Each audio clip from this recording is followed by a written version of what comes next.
मनहूस आदमी। विजयनगर राज्य के एक गांव में रमैया नामक व्यक्ति रहता था।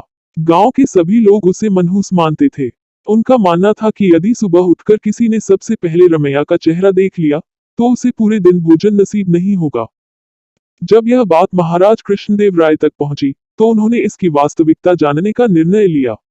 उस रात रमैया को राजमहल बुलाया गया और महाराज के कक्ष के सामने वाले कक्ष में उसके रहने की व्यवस्था की गई। रात भर रमैया उस कक्ष में सोया।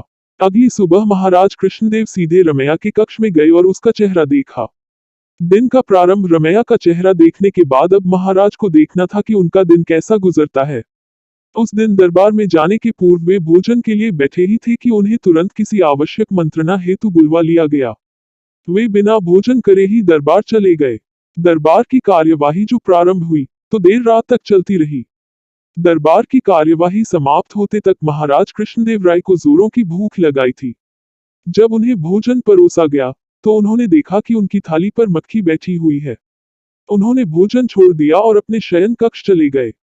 कुछ देर बाद रसोइया जब पुनः भोजन बनाकर लाया तब तक उनकी भूख मर चुकी थी। वे बिना खाए ही सो गए। अब महाराज को विश्वास हो गया कि रमैया मनहूस है।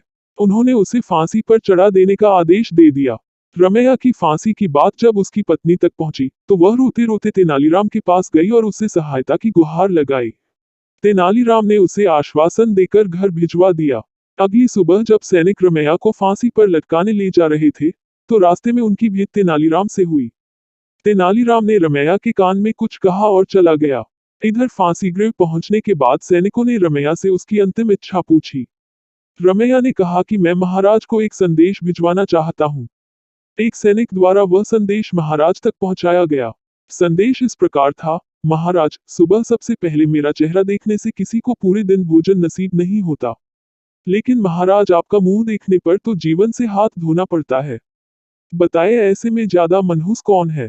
संदेश पढ़ने के बाद महाराज को अपनी अंधविश्वासी सोच पर शर्म आई।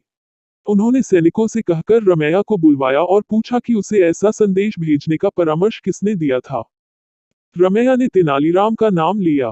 महाराज तेनालीराम की बुद्धिमत्ता से बहुत प्रसन्न हुए। उन्होंने रमैया की फांसी की सजा निरस्त कर दी और तेनालीराम को पुरस्कृत किया। इस तरह तेनालीराम की वजह से रमैया के प्राण बच पाए। सीख: अंधविश्वास से दूर रहना चाहिए।